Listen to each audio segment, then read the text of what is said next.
All right. Well, here goes nothing. So I've been playing in this little park near my work the last couple weeks, walking around barefoot, enjoying the beautiful California winter that we have going on. And this sign has just been staring at me, looking me dead in the face, and you can't really see it, but off to the side it overlooks the freeway. So I crawled up there once and kind of sat at the edge, just overlooking the freeway, watching the sunset one day. And then I decided to practice my climbing skills. And because I was barefoot, I decided to climb one day on the rocks and found it to be pretty challenging. So I've decided to now, today, share with you guys my basically just free climbing, for lack of better terms, bouldering, if you want to call it that. But the wall isn't quite vertical on this part that I'm entering now. On that first portion, while it's not tall, it is pretty vertical, and also where the Westlake sign is, it's also quite vertical. So as I traverse, I'm trying to just find the best footing I can so I'm not damaging my feet. And then every once in a while, I'm challenging the handholds, not grabbing the easiest handhold, but testing finger grip strength and trying to mix it up as best I can. Again, just trying to play, get myself outside, keep moving and testing my mind and body in as many different ways as possible. And I haven't been able to hit the rock climbing gym lately, so this was the next best thing for me to do the other day to get moving, and it took me again about 10 minutes or so to kind of scale this wall up. Forgot about that. All right, here we go. Attempt number 2. So when you're out playing, think about the concepts of failing and using those fails as just another opportunity to learn and improve gaining information for the activity you're doing. As I approach this next little section here with the Westlake sign, oh, that's nice. Didn't even know those birds flew over. I was so in the moment. But as you connect, to something like this, and you're really trying to strategize the next move, really isn't much space to let your mind wander. As fatigue sets in and stuff, you'll start to see me shake my arms out and kind of rest for a minute. But I'm just trying to challenge myself to stay on the wall as long as possible. And with the Westlake sign coming up, I wasn't sure exactly how to get around it at first, but I decided going lower rather than higher was going to be a little easier, at least for the first time. So decided to start to navigate this little system, which presented a fun challenge, not being able to put my arm necessarily where I wanted to, but having to work it around the sign as I went. So again, it doesn't take much to get yourself outside. Obviously, weather pending. I know most of the country actually has a winter, unlike California. Although right now, as I do this audio, I hope there isn't much background noise because it's gotten quite windy today out here. But I really had fun with this challenge. It was something that I hadn't really thought too much about, just kind of looked at it and decided I wanted to climb on the wall and had my camera with me, so I set it up and just went for it.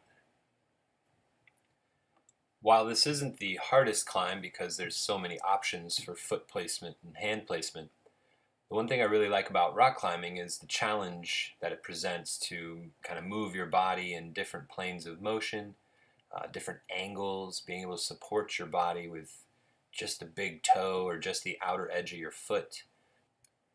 And while I'm traversing this wall to the right, I'm sure in time I'll start to go back and forth and scale it in as many different ways and create new challenges for myself where maybe I'm only using certain types of hand holds or certain parts of my foot, different sized things, as far as objects on the wall to stand on.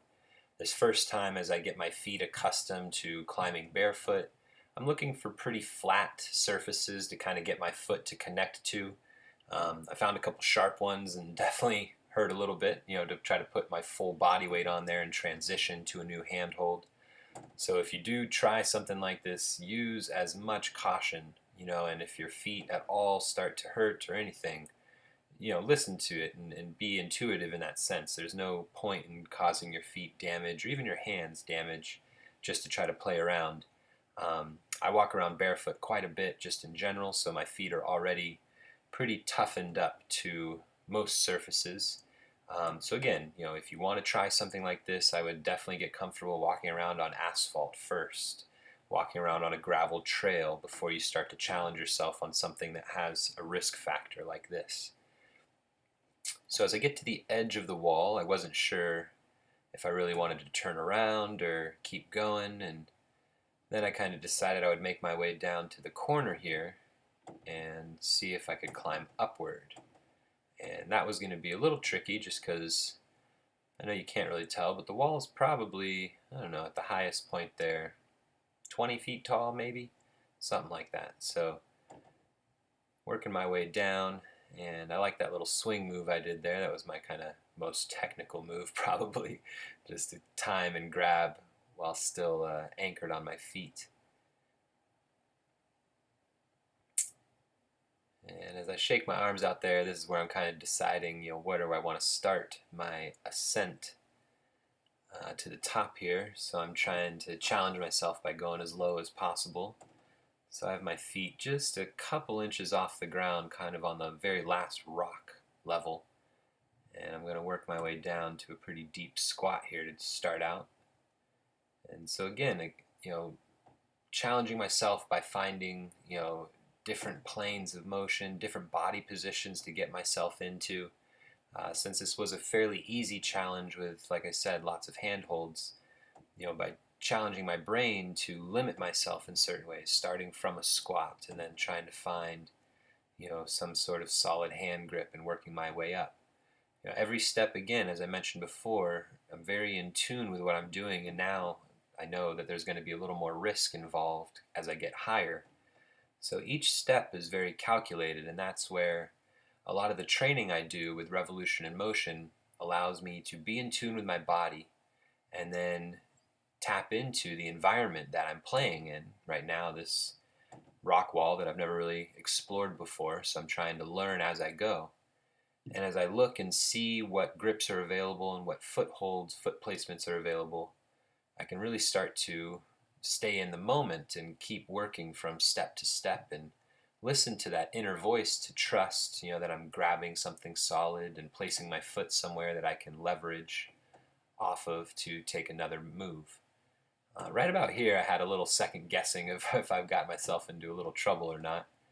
But that was right when you need to push through, so that next step right there really made me get over the crest, and now it's just about getting up to the top and getting my body over the top there. So this might have been where I was questioning things, actually, because I know I'm close but not quite there yet. It's a long way down. Things are getting tired. I've been on the wall for a little while now, but you can start to taste that little bit of victory accomplishing something you put your mind to. And that's why I like playing more than really quote-unquote working out. Just set a challenge for yourself, and with simple logic, a small challenge is something attainable, but just outside that comfort zone that you're going to have to work for it. So here's my victory pose, yay for me.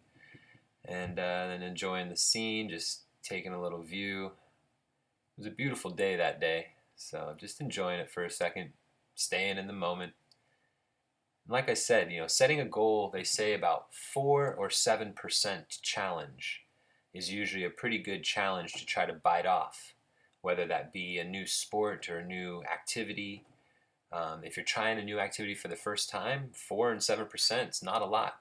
So just chip away at it, and over the course of a couple months, a year, 2 years, you'll really start to find a level of awareness to your body that allows you to perform in lots of different avenues. So I'm an advocate for getting out and playing in as many different ways as possible. And as I make my way back here, I'm going to sign off and let you guys just kind of wind down the video. But thanks for joining me today. And again, stay tuned, subscribe to my channel, and I hope to see you guys maybe in one of my classes soon. I'm offering a new class called Level Up. Basically, it's the physical education class you never had, and it should allow you to start playing in your life. And my thought is that if I can help people get moving pain-free and more freely, that they'll be able to engage with life in a more fulfilling way through play and movement, whether that is playing by yourself in nature or playing with loved ones, kids, grandparents. Um, Movement is something we should all be able to enjoy together. And I believe very strongly that movement is a language that we should all learn how to speak. So remember to keep moving, make today legendary, and thanks for watching.